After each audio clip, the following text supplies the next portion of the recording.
We have Superheavy Samurai Runick, the special from the YCS this past weekend. We have Flame Swordsman to discuss, Madolche, and some more top interesting meta. Make sure you guys smash the living crap out of that subscribe button so you guys don't miss out on more honest content. We're going to be starting off here with this Superheavy Runick pile that top 32'd the YCS this previous weekend. I'm going to be honest with you. What in the world is this pile? Like, what are we attempting to do here with this? Because these pendulum scales are pretty good. It's also a little security guy here is also pretty good. I believe most of the conditions for these things are you can't have spells and traps in the graveyard. So that's what this is for.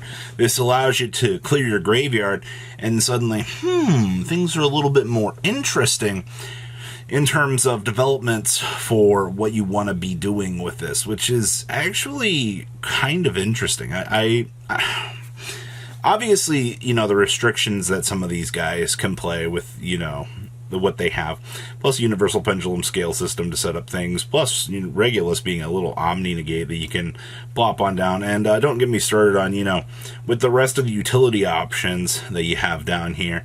Having access to a tuner monster suddenly allows these to see places. What we were seeing originally in the OCG a long time ago with like deep sea divas and things, seeing a little bit of play along the way, turning these monsters into huge menaces to allow you to basically pressure your opponent in some very interesting ways. And we see the same thing here as well with these, recyclability engines set up. And I'll see.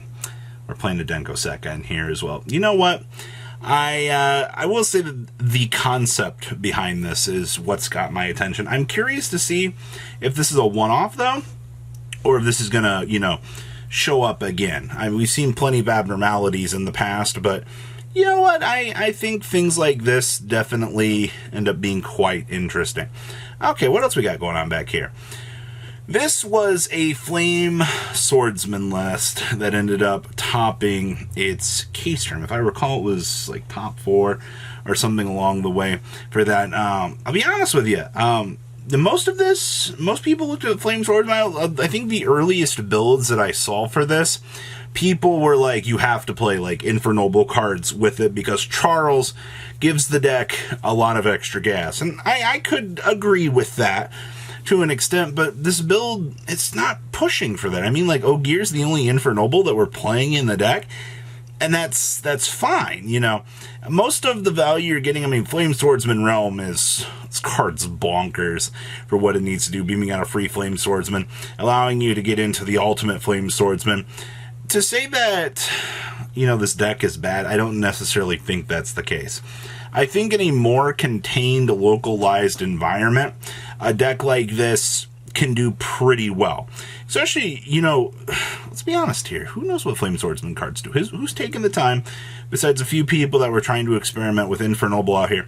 Nobody really knows, the ins and outs, or like, where do I choke point this at, Because fighting Flame Sword having 3 very good effects is actually pretty crazy. And, of course, this deck's also playing Solemn Judgments. So, if you set up your bigger boss monster along the way, and, you can play Judgment to protect yourself, it usually works out. Also, I guarantee you this card definitely is some of the value.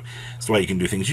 In this format with enough hand traps and a good, competent combo line, you can get a lot of places and get the chance to do things. So, yes, Flame Swordsman did succeed. Is it a one-off? I don't think so.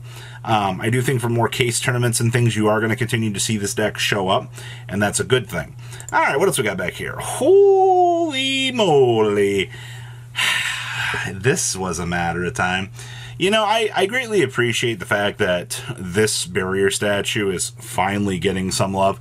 It took Chimera out here busting out, all the little fun stuff to get the dark barrier statue up and running. Now, Madolche has to get out the earth barrier statue because the format is so entirely terrible. It's kind of funny, actually. So, how deck work? You know what Madolche cards do, right? They set up this stupidly large field on your opponent, and then your opponent looks at you and goes, either I'm going to break this or I'm not going to break this. I feel like that's the Madolche experience. Am I wrong, though? I also see that we are going nuts.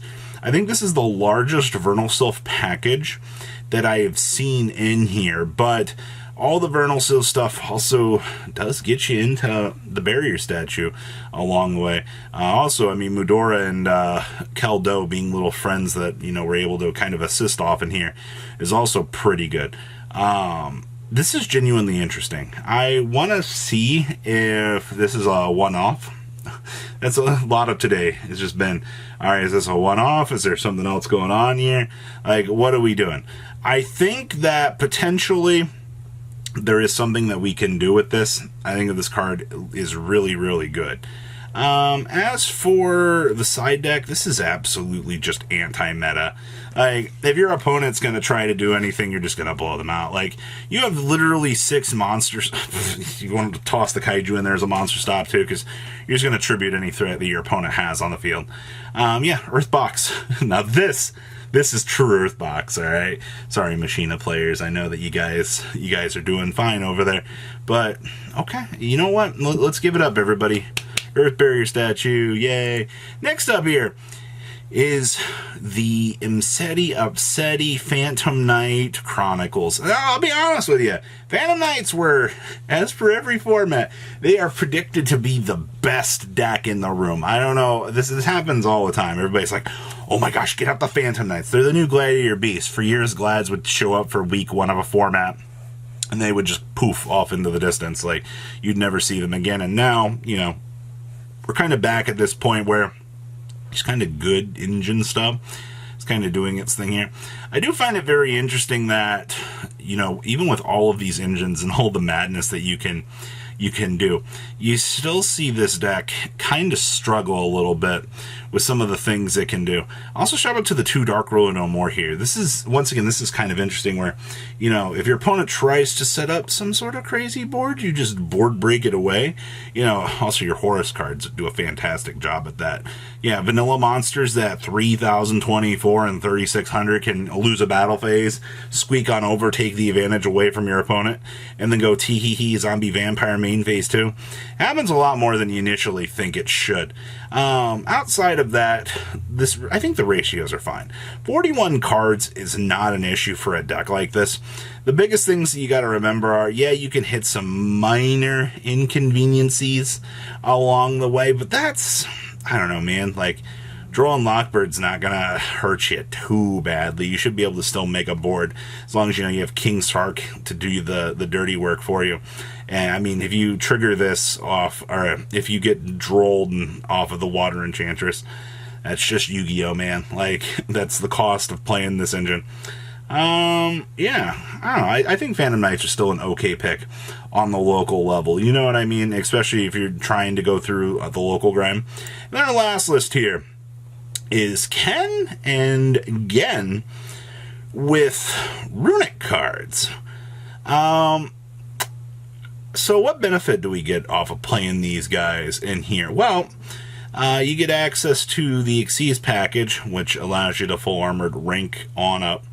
And then, you know, you have the full armored Xyz play. Or, I mean, we can also make full armored Crystal Zero, right? Nah, we were never doing that. You can make it off of going into the Armor Fortress, though. You know, I don't have much of an opinion on this build. I think Ken and Gen can be not the best things in the world for you, but, you know, you do have things like talents to gain necessary knowledge away from your opponent. So in the sense of having more, I guess, offensive resource generating cards like these, you can do some very interesting things.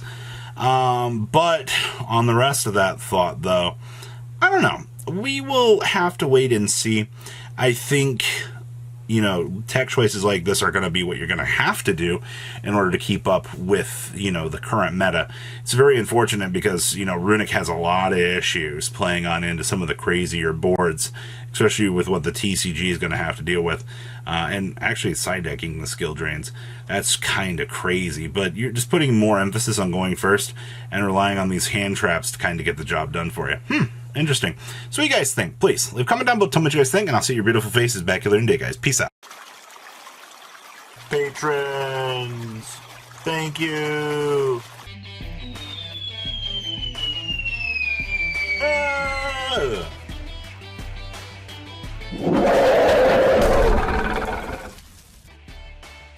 Thank you so much for watching. Check out these other videos.